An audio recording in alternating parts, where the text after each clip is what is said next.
and you'll see exactly what we're talking about. There it was. You saw it. Robert Fuller pulled something out of his tights and hit Scott with a foreign object, and brother, that crossed his running light. Scott was out.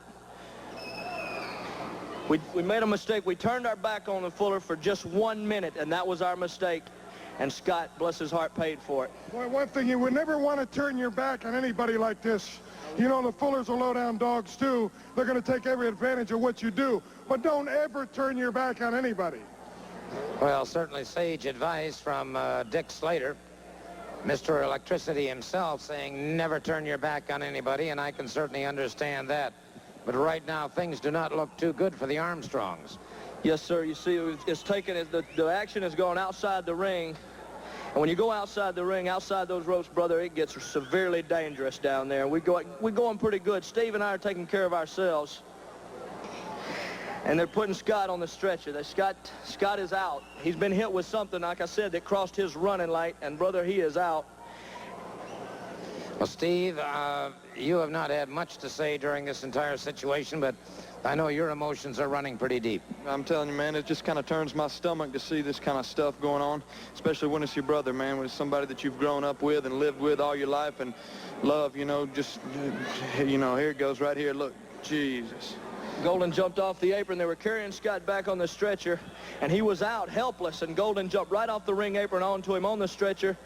And you'll see right here, he picks him up and pile drives him on the floor.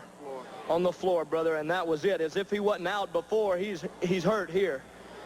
All right, this was the pile driver, of course, on the concrete floor. And again, the Fullers and Golden continuing to pummel and punish Scott Armstrong. And, well, there's no telling how long he's going to be out of action. No, sir, there sure isn't.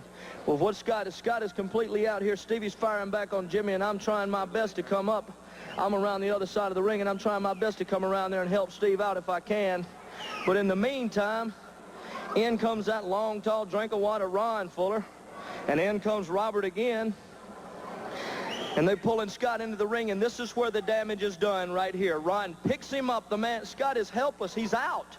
He's out completely, and Ron picks him up so that his brother Robert can put the toe hold on him, and this is where the injuries came, and we tried our best to fight our way back into that ring, and we was fighting them tooth and nail, brother. The damage was done too quick.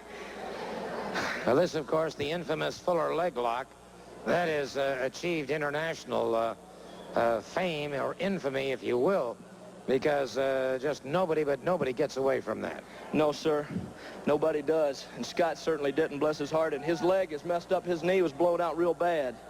And it might be a few months, excuse me, before he ever comes back to wrestling, bless his heart. Well, one good thing for sure, we've got Dick Slater here, and we're going to be seeing these men in a six-man tag. And, Dick, congratulations and thank you for hanging in with the Armstrongs. It's my pleasure.